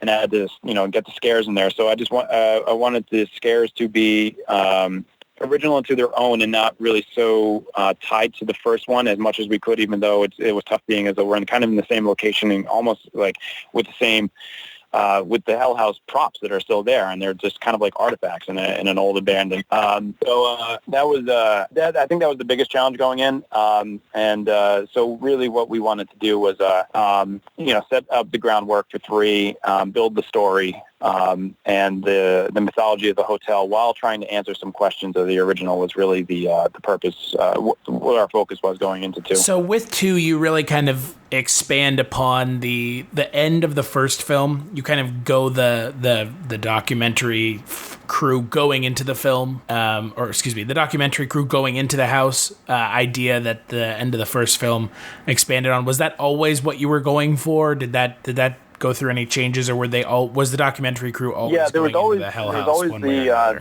the group that wanted answers, and they wanted to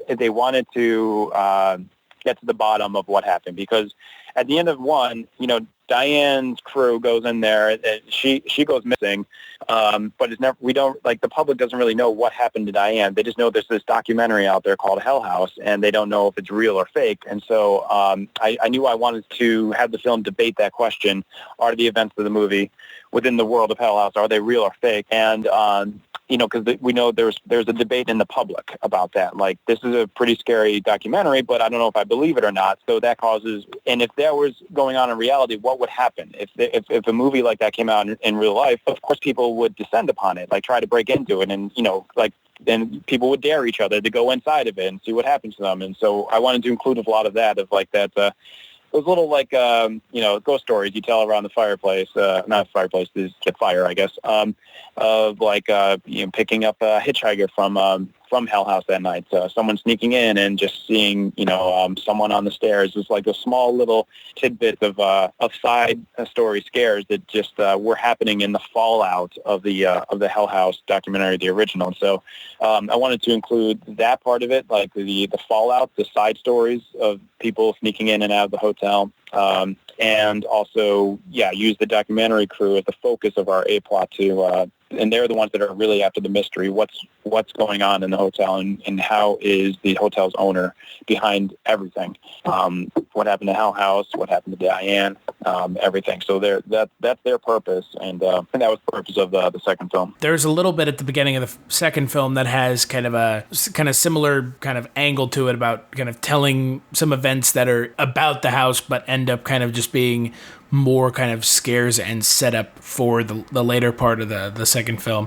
Kind of how important was that for you to include something that ended up being kind of tangentially involved with the plot of the second film, but not playing directly into the A plot? That was important to me because it ties into more of that like that 60 Minutes thing that I love, and it's kind of like we're seeing short stories of the Abaddon Hotel, like people's real life experiences in the wake of the original movie that have happened to them, and just very short iterations, is like very short stories, and they don't tie into the A-plot, but they tie into the overall story of the hotel, and having people going there, always being lured there, and people disappearing there, and it's haunted past, and so it ties into the overall plot, but not to the A plot. So, but it was just another way to show that the Abaddon Hotel is just always luring people there and has its history, and it's haunted. So it's just a fun device to play with because it shoots. It's more of like a documentary, and in that way, and we're showing these edited clips all together, showing the audience them, and we're showing them in the form of a TV show rather than the way we did it in the original one. Like you said, there's an A plot, and that kind of ends up being the driving factor throughout the film. Obviously, when you were casting the folks for the A plot, the role of Mitchell and Jessica, kind of those actors, kind of what was the casting process like for the second film versus the first one? It was the same thing. I mean, we just had open calls, and me, one of my a buddy of mine who's been casting with me for a while, and the film's producer, we just barreled through so many actors, so many great actors. They didn't make the film because they weren't good for this role or that role, but they were, we loved them or whatever. But we just saw so many actors, and we're just trying to place the right people. I love the cast we had, especially our main group there with Molly and Jessica and Mitchell, Joey Schatz and Jillian and Vasily there, and Dustin who plays the cameraman, David. So it's just a fun group to work with. Such great actors. They're mostly, Joy does comedy, and this is her first. She's mostly in comedy and drama, and most of them do drama. None of them had done something on this side. It's horror, this kind of horror, so it was new for them too. But it was just a good group of people we got together, and we keep on getting lucky with our casting. We just, you have open calls. We're not really looking for anything specific in terms of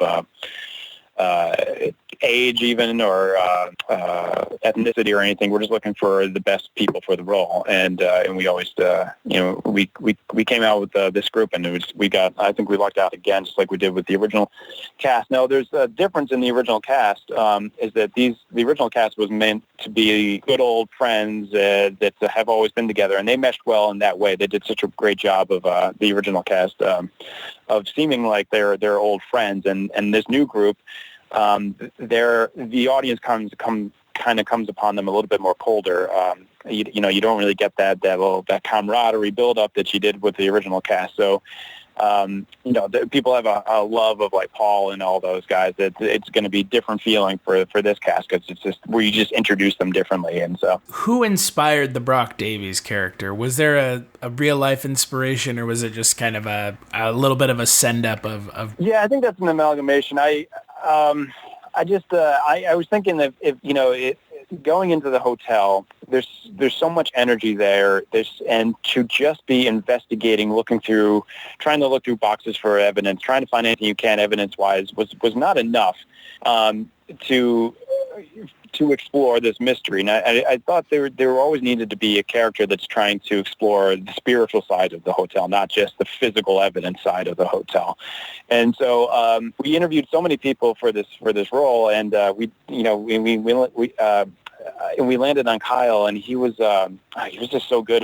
He played the role so perfectly, and I told him, it's like, you never really know if he's a charlatan or not. He plays the role like right in the middle, and like he loved it. I actually I sent him a picture of Bill Murray from Ghostbusters 2 in that beginning scene when he's doing that show with the psychic and everything. Like, send him that picture, and he sent me back. He said, exactly, and we both agreed, like, it's the character. He's playing a role. He's a little bit cheesy in a way, but he also does believe what he's doing too, and so he's always wanted to get into that hotel.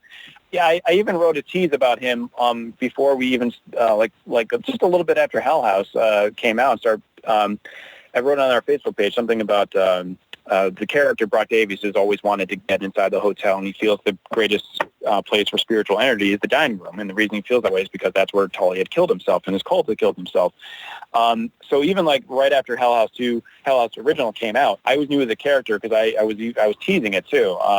The fact that he's always wanted to get into the hotel to do his what his whole charade is trying to conjure up the spirits, and he attached himself to Jessica's group to do it. Yeah, I really liked that character. I was actually a little disappointed that he kind of bites it so quickly into the movie. Yeah, no, he was so good. He was so.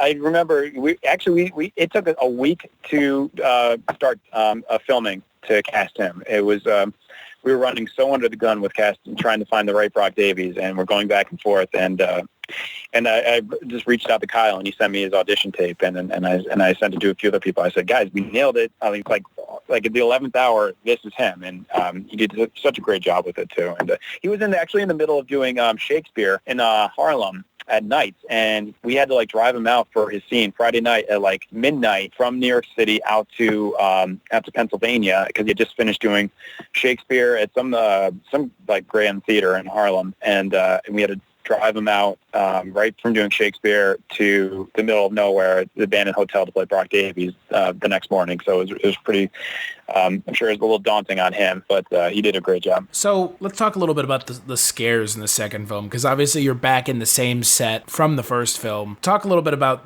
kind of creating some new scares and doing something interesting in the same environment, but not going back to the same well as in the first film. So the whole idea is, like, when I first was approaching the script, I just went with this basic premise, is that, Hell House, the events of Hell House have happened. The hotel. You won't see the engineer that slams the Nissan Rogue's door 13,920 times, or the corrosive chamber that simulates 15 years of life in 5 months, or the Rogue heat-baked for over 300 combined hours.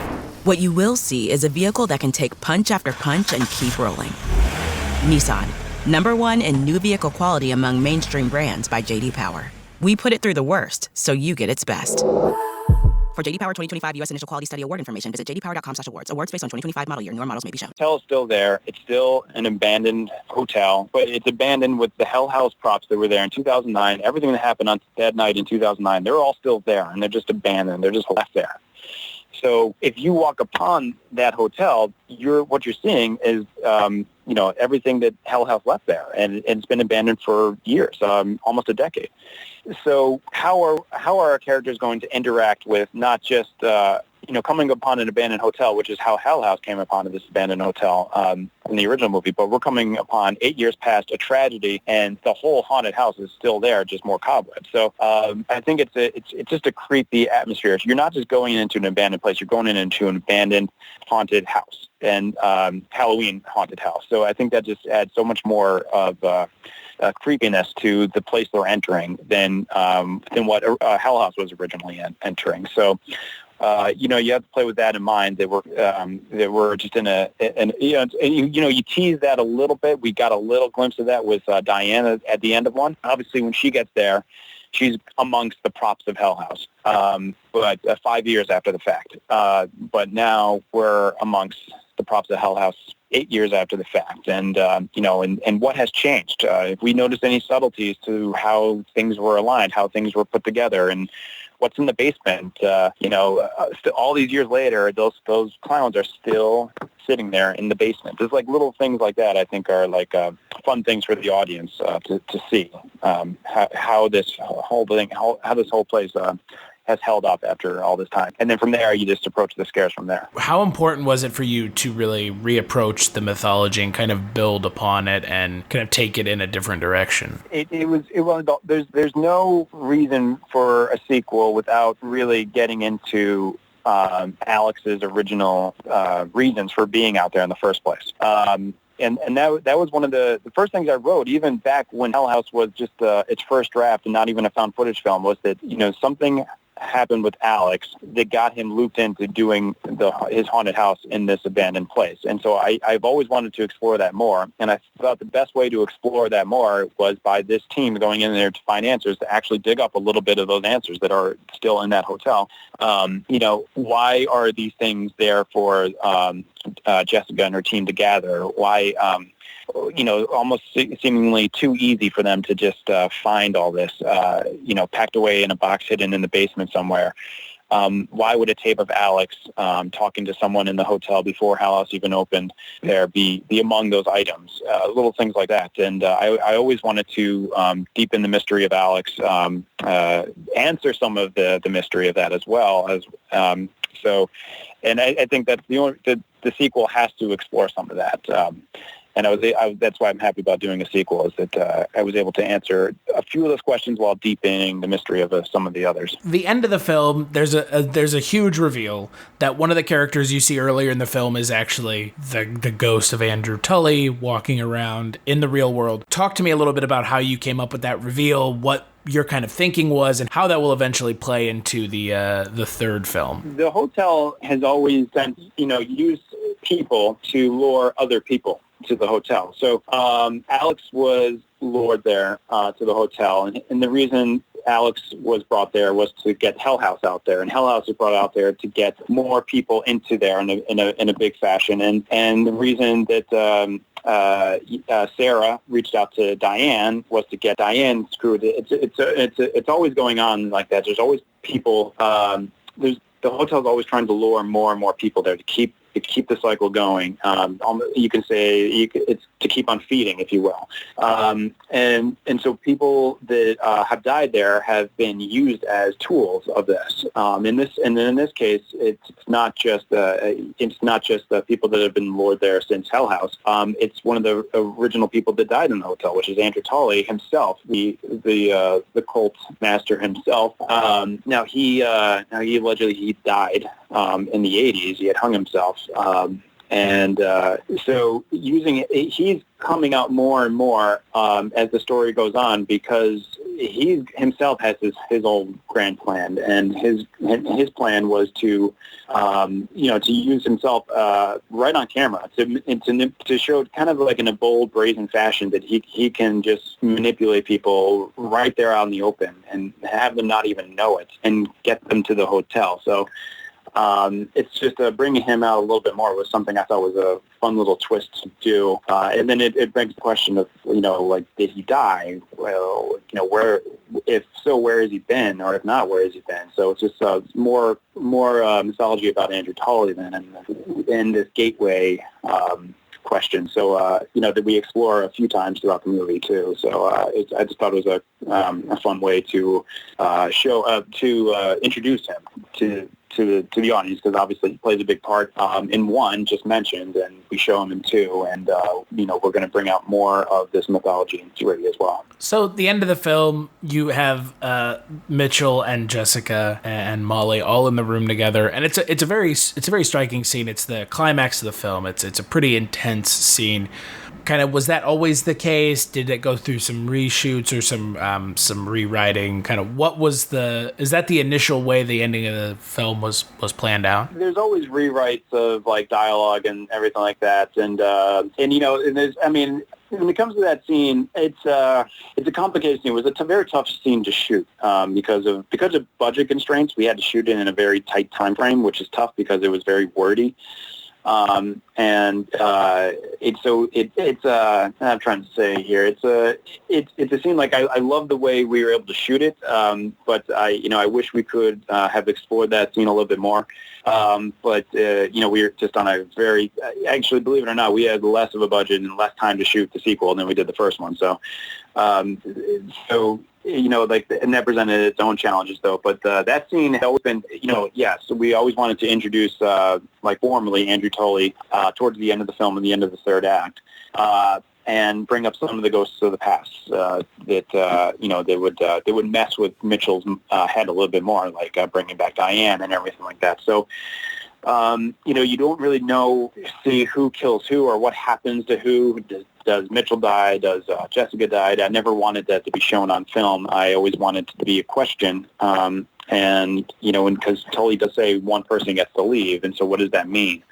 Does that mean Jessica got to leave because she's there? Who knows? So I always wanted that to be left the question at the end there. But the introduction of Tully in that dining room, that's the way it was always scripted to be. The dialogue changed here and there.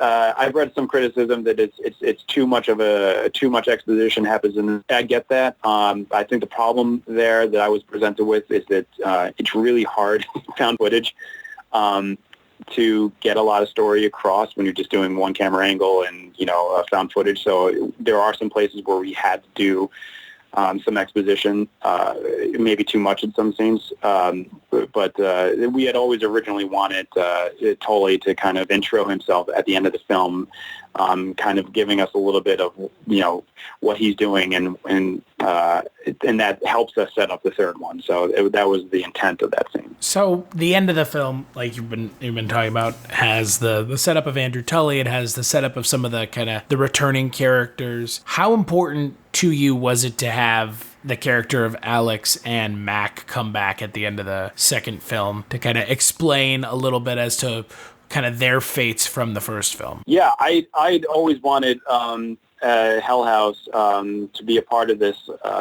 sequel as much as the ghosts of Hell House are now a part of that hotel. They're there. Their souls are there. They're always going to be part of this hotel now, and so I've always wanted to see more of them. I wish I could have gotten more of Hell House in there, but it was tough to do. So, but I knew the people I definitely wanted the most were Mac and Alex, because they're the ones that really sealed the fate for the rest of the crew. They're the ones that ultimately made the decisions to bring them out there, and then in that they sealed the fate of Sarah and Paul and Tony. So they're the most important ones of this group and the fate of Hell House. So it was really important for them to be shown in that final scene, almost in a taunting way for Mitchell. So at the very end of Hell House 2, there's a scene with Jessica, and her character seems to be possessed. I'm not sure kind of what's the angle that plays into the third film with her character, if you can. Well, it's just more of the hotel's manipulations of getting people there. So at the end there, what you see is, Jessica, who we think is Jessica the whole time, is really a tool of the hotel. She's actually more of a demon, and she's trying to bring more people to the hotel. And that's her purpose there at the end. She says, I was at the Abaddon Hotel, you should go there. And the reason, and the one thing that audiences might not really pick up on is that she's looking right at the camera when her face turns. When that big reveal of her not being Jessica, but she's actually demon, she's looking right at the camera. And you kind of like break that wall there when you do that. And there's a reason why she's looking at the camera, because she knows who's seeing this footage. She knows who's seeing it, and it's meant to be directed at this person. So, people might not really pick up on that. They might just be thinking like she's staring at the camera, but there's more to why she's staring right at the camera than you would think upon seeing it for the first time. So. Do you have a germ of an idea already where you're going with the third film? Have you started on it yet? Yeah, the third film is written. It's done. I'm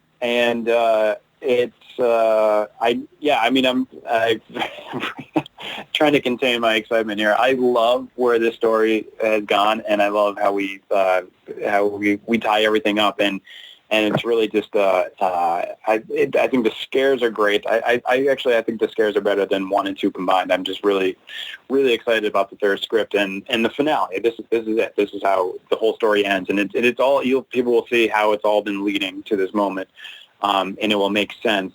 So I'm just really excited to, get to work on it and hopefully get it out soon. So what's kind of your timeline for the third film? Do you know yet? I don't. I think, I just finished the script actually recently. When I say finish, I finished my first draft. So what I always do is I go through it, many more times over and over. And what I do for that reason is it's perfecting the story but also trying to perfect the scares. I remember Hell House 1 took me so long to write, not because it was such a complicated story, but because I was just always trying to perfect the scares, make the scares as subtle as I always wanted them to be, and you try leave away all the cliches of scares in horror movies, and you always try to avoid that as much as possible. So, you just work on those scares and make sure that they're good, they're original, and and audiences are going to like them, and they stay true to the subtlety of scare that I like, and.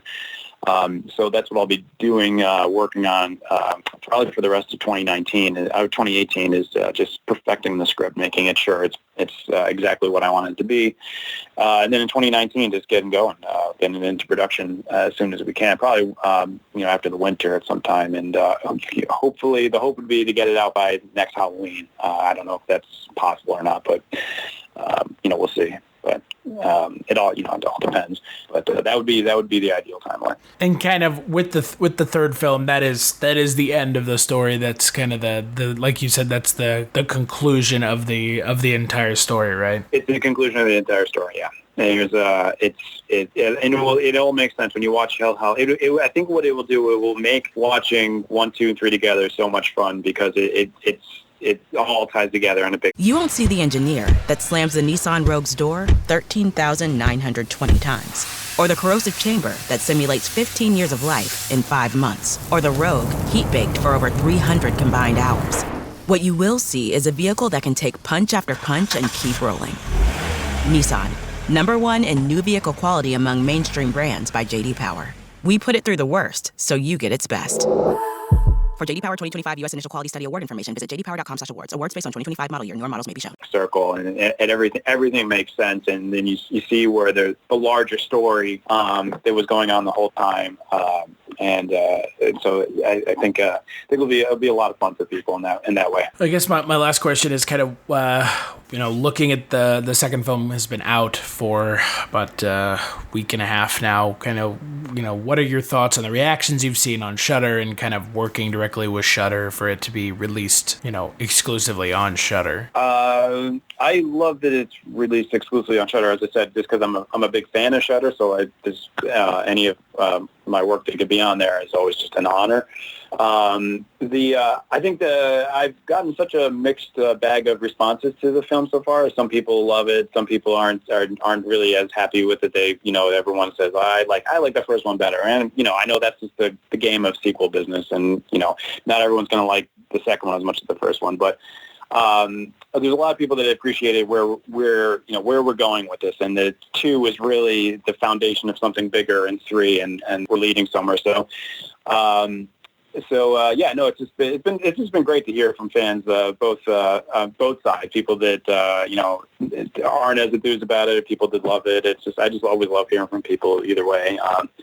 So it's just been fun. It's just fun. You put the movie out, you sit back, and you say, all right, let's see what people are going to say. And and for Hell House 1, we got such a great reaction from people. Everyone loved it, and because I think maybe because we were off the radar and a little bit unknown. And then 2, I knew 2 was going to be really hard to really meet that expectation of people, just because it's sequels. Sequels are always tough to meet the first one, though. But I just love what we did, and too, I love the cast and the crew we had, and the outpouring of fans that love the film too. I just appreciate all the people who have been reaching out to me saying, can't wait for the third one and all that stuff. So it's meant a lot too. So it's a tough but fun business we're in. All right, so we are back, and now we're going to talk a little bit about Hell House LLC 2, the Abaddon Hotel. I don't think we can get around talking about spoilers on this because some of the problems that I know I had with the film definitely stem from stuff that is spoiler heavy. So if you haven't seen the film yet, go check it out on Shudder and then come back and listen to this part. It is only on Shudder as of right now. If you don't know what Shudder is, it is the streaming platform for horror movies and thrillers. I speak for probably Eric and myself by saying that I use Shudder at least once a week, probably more than that. It's a pretty good platform. They have a really good selection of not only original content, but horror movies worth watching and kind of some stuff that you really don't find anywhere else. Yeah. Some really kind of like deep cut stuff. Like some stuff we're going to be talking about later this month. WNUF Halloween Special, Ghost Watch. I know they have Noroi the Curse on there, which is another really fun Japanese found footage film. Oh, and they just put up all of the, they put up the Vengeance trilogy. It's like a trilogy of Korean sort of revenge movies from the early 2000s that includes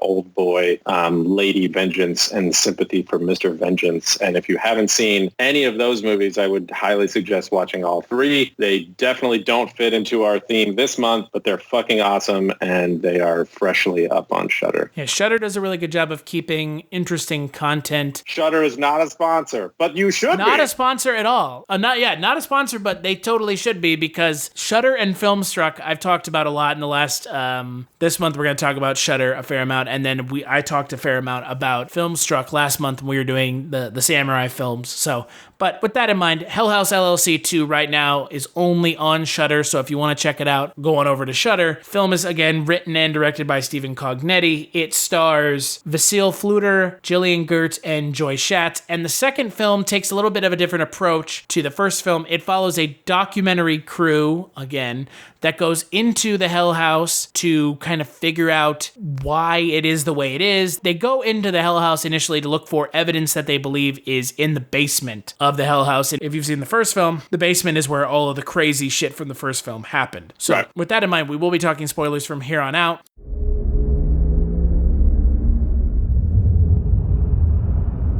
Alex, you lost everything. How the hell do we have a way out? Have you ever been to Rockland County? A little town called Abaddon, just north of the GW, right along the Hudson. Why would I have ever been there? Because there's a hotel there called the Abaddon Hotel, and it's completely vacant.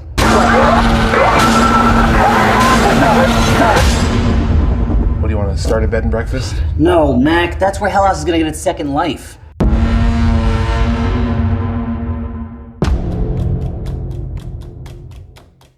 This hotel has a long history of unexplained events being caught on camera.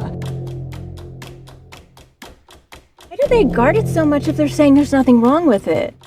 I don't believe in ghost stories, but I don't want to take any chances with you guys. We're going to be in and out in an hour, tops. These poor individuals who have gone missing were amateur ghost hunters, not trained professional investigators. Miss Fox, you've been missing for 5 days now. Can you tell us anything you remember of how you wound up walking along on the side of the road tonight?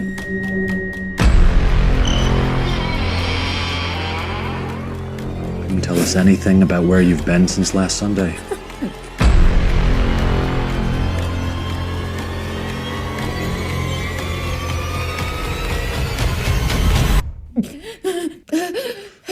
Miss Fox.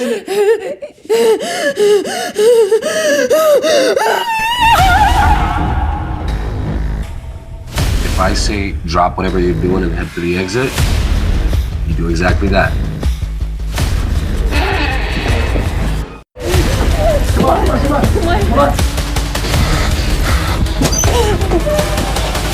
Go. Get under it.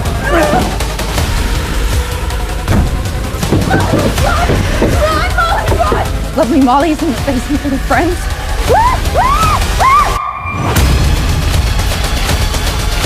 Oh, okay, we're leaving. Go.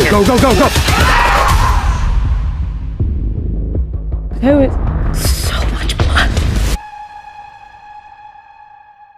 So, Eric, what did you think of Hell House LLC 2? I kind of let the cat out of the bag on this one. Not a big fan of Hell House LLC 2, the Abaddon Hotel. From here on out, we'll just call it Hell House 2, because that's way shorter. Hell House 2, unfortunately, they use sort of like the same, almost exactly the same vehicle as the first movie. Well, they expand on the end of the first film. They take what they did at the end of the first film and blow it up into an entire full-length film. The whole thing is you have, at the end of the first movie, the documentary crew goes to the house and then they are missing, right? They essentially get taken or swallowed or, murdered or whatever by the house, except for the one guy who stays behind to go through all the footage. And that's why there's even a movie in the first place, because that guy who stayed behind put together all the footage and all of the other stuff. Now, that guy from the first movie who stayed behind is now interviewed on some sort of like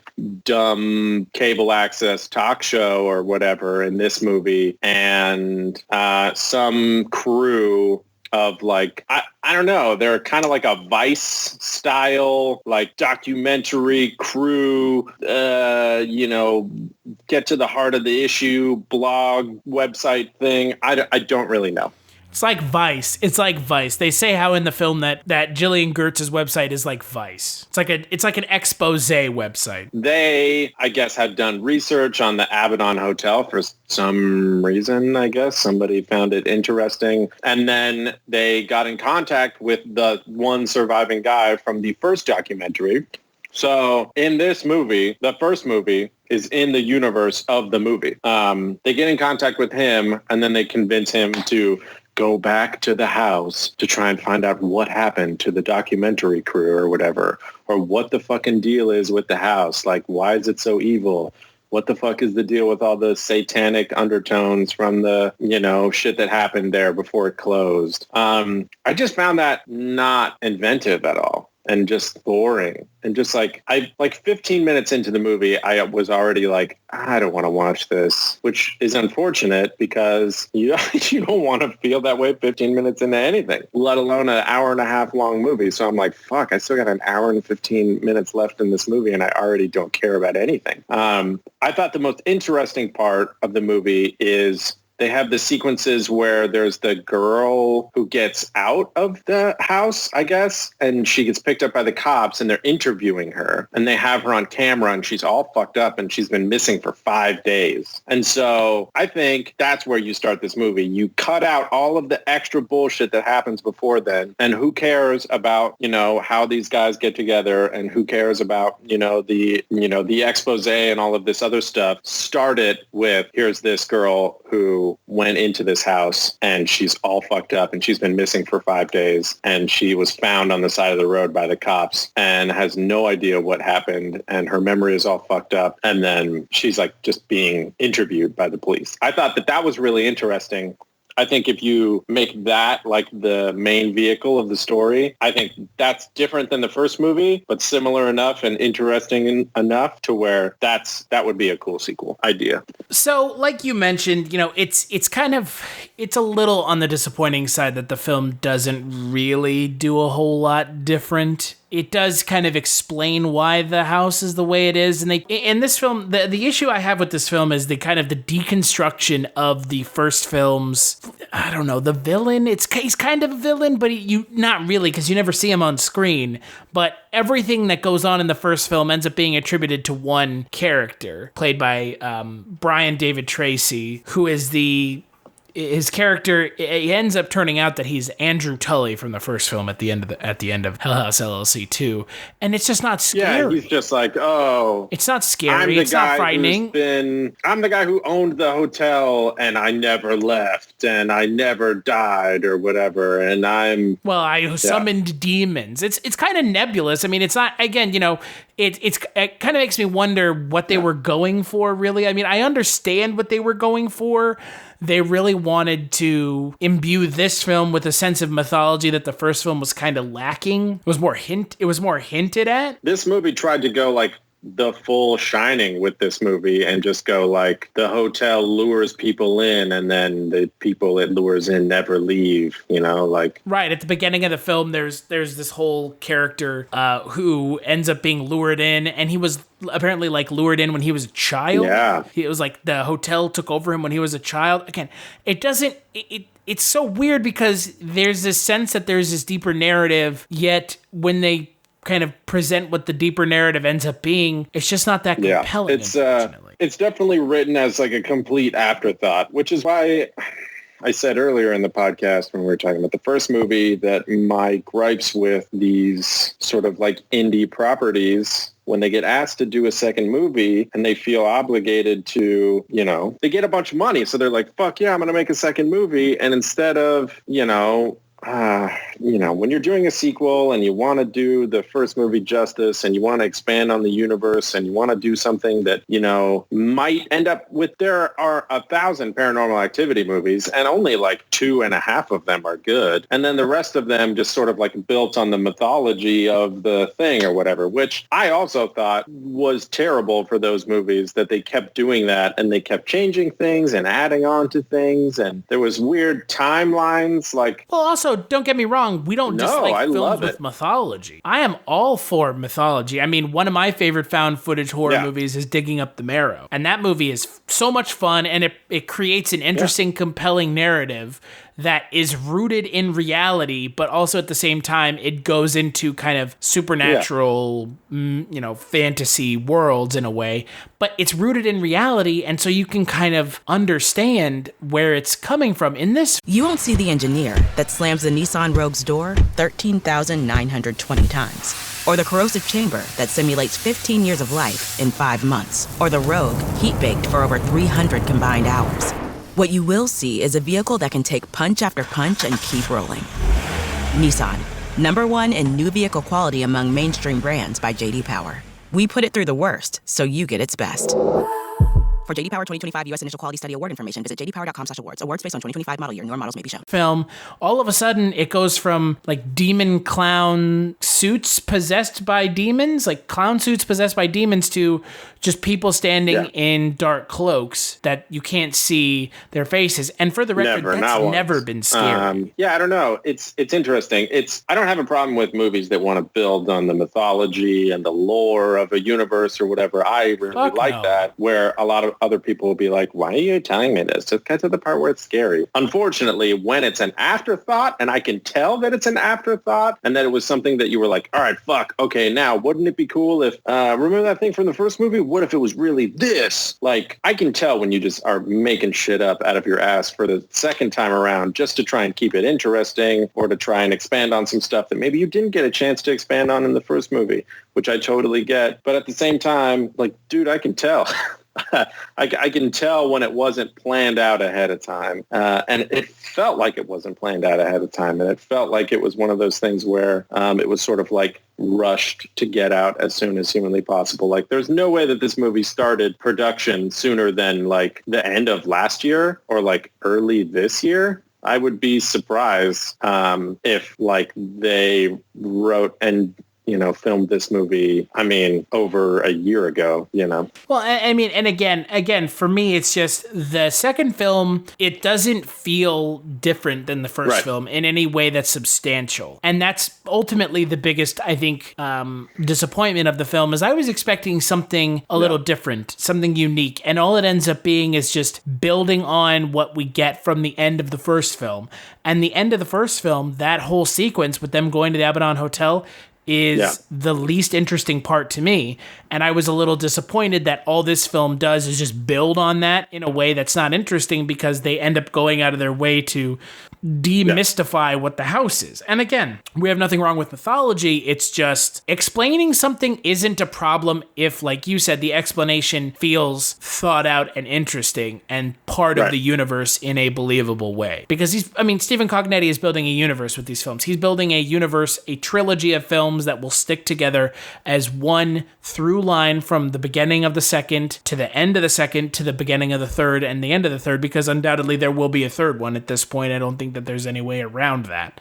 And so the hope for me is that the third film does something interesting with the narrative. Because this film, as kind of as disappointed as I was by it, is still better than the first 20 minutes. I haven't watched anything more than the first 20 minutes. And that movie was made by Blumhouse. Which is even more disappointing. Like I said, I think there didn't need to be a second Hell House LLC movie. I think that is the biggest problem here. I think when the first movie was made, I don't think he was thinking about where that would leave him for a second movie. I think maybe he thought about that later, but I don't think when he was writing and creating the first film, he wasn't thinking about it in the context of a franchise, however big or small or whatever. I think... Well, and I mean, I don't have a problem with the franchise. I don't have a problem with the franchise either, but I also think that if you're gonna build a franchise, build it from day one. Don't build it as an afterthought afterwards. And that's not to say that people haven't been successful in doing that, because that happens all the time. People just come out with a movie and they're like, oh, fuck, this movie made a shit ton of money. We got to make another one so that one makes a fuck ton of money. But at the same time, I don't know. This movie felt like this movie didn't need to exist. And I was unfortunately proven correct when I watched this movie, because all I felt the entire time I was watching it was, this movie doesn't need to exist. It doesn't add anything. The worst thing about a film like this is that it undermines what I found to be the successes of the original film. Sure. And that's the worst thing a sequel can do, is hurt the original film. Yeah, it felt like it cheapened the first movie. I hadn't seen the original Hell House in a while, since the first time I saw it, probably. And I watched Hell House 2 before I watched the original Hell House LLC, because we were going to talk about it. And I watched Hell House LLC 2, and I was like, wow, this is bad. I don't remember Hell House LLC being this bad. And it made me not want to watch the first one. And then when I watched it, I was like, oh, okay, thank God it's not as bad as the second one. But still, it was definitely one of those things where the second movie definitely made my memory of the first movie worse, which is not what you want. No, and it takes some of the characters that you kind of identify with in the first film and paint them in a light that makes you just not care about them if you watch the first film. Namely, the character of Alex, who ends up just looking like a total piece of garbage because he sells out all of his friends to save himself from... I don't even know, yeah. It wasn't even made clear. Yeah, again, it's just, it undermines the successes of the first film, and that to me is the biggest disappointment about the film. Is that's what you never want from a sequel, is to do the first film, that was so successful in my mind, do it any kind of adverse harm. So, and again, I mean, we've seen this happen before with even bigger franchises. So it's not like this is just an indie thing. This is a, look at something like Star Wars. I mean, our opinion on Last Jedi notwithstanding, I mean, that film did a lot of damage to what The Force Awakens did, one way or another. So it's this is not an indie franchise. Be you a fan of The Force Awakens or not, The Force Awakens definitely built a lot of goodwill in the Star Wars community and went okay, you guys can make a good Star Wars movie. We trust you to make the next one. And then the next one came out and we all went, oh. Yeah, there goes a lot of the goodwill. So, and like I said, I mean, we're going to watch the third Hell House movie. I don't think that there's Is there really going to be a third one? I know you'll watch it. I would assume so. If you make two movies, you're normally angling for a third. It's a second in a trilogy, so I mean, this movie definitely did a much better job of setting itself up for a trilogy. The first movie, I felt left it vague enough so that you could make a second one, but also wasn't so open-ended that it could have been a standalone movie. And honestly, at this point, I wish that it would have stayed that way. So I would assume we're gonna get a sequel. So, but so what would you give Hell House LLC 2, the Abaddon Hotel, out of 5? I'm going to give it a solid 1.5, maybe. Yeah, 1.5. Yeah, I'll give it a 2. I mean, again, I think there are things about this movie that are not as successful as they could have been, and it ultimately just doesn't stick the landing, and it kind of just hurts the original film in some ways, namely with character development in the first film and character motive that I don't think is really doing the film any favors. So, well, we're going to take another break, and we'll play the preview for the next Culture Cast. I'm Eddie Brock. I'm a reporter. I always seem to find myself questioning something the government may not be looking at. I found something really bad. And I have been... Eddie. Who said that? Taken.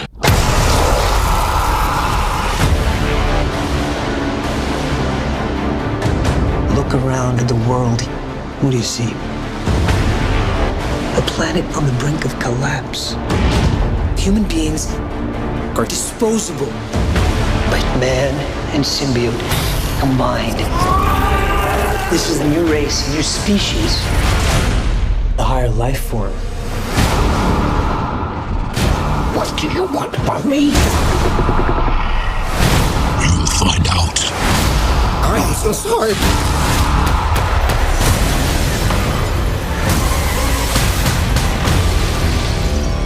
We cannot just hurt people.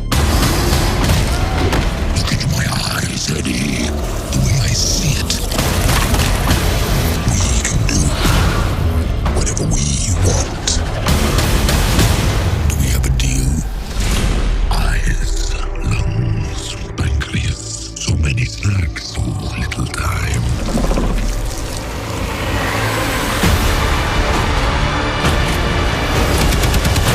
That power, it's not completely awful. You have no idea how much you're scaring me right now. Eddie, cooperate. And you just might survive. Guys, you do not want to do this, trust me.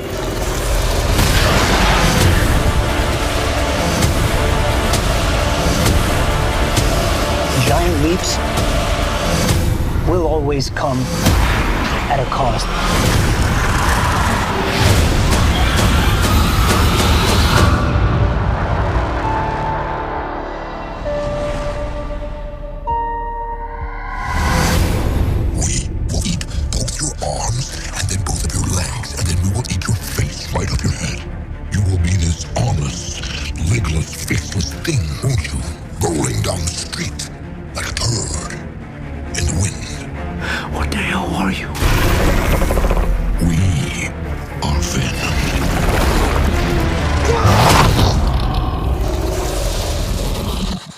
Oh, I have a parasite.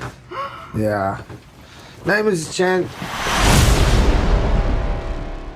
On the next Culture Cast, we're going to be talking about the standalone Venom film. Woo! Venom! Yeah! Could not be less excited. I'm actually cautiously optimistic, but that's just because I've been playing that new Spider-Man video game all fucking week, and it's awesome, and it's built up a lot of good Spider-Man will in me, so, but it doesn't have Venom in it. Yeah, because I'm not sure that Venom is a character that's particularly... Oh, I don't know. Venom was always the shit, especially when I was a kid. It was always my favorite villain. Venom and Carnage, like the symbiotes in general. I don't know. I've always thought that was like some of the cooler villains in all of comicdom, you know. I'm more of a fan of like Green Goblin. I like Green Goblin a lot. So it's just yeah. But yeah, so that movie's coming out and we're going to have to watch that. We have no choice. Yeah, and Tom Hardy already said that his favorite 40 minutes of the film were cut out, so man, he's already decoupled the fucking train cars, and he's like, later guys, as the train just goes off a cliff. Yeah, that's not good when you hear that before the movie comes out, that your main actor is like, yeah, they cut out my favorite 40 minutes of the movie, and I'm just like, not exactly shining support for your own film, not what you want to be doing on the press circuit. But until then, what have you been up to, Eric? Actually, more aptly, where can people find you, Eric? People can no longer find me anywhere on the internet. I am now gone from social media. It's true. The rumors that nobody was saying are true. I am now no longer on the internet. If you would like to get in contact with me, you can get in contact with Chris, who will get in contact with my carrier pigeons who bring letters from Chris's house to my house. That is the new form of communication that I will have with the outside universe. I have no way of contacting Eric as well.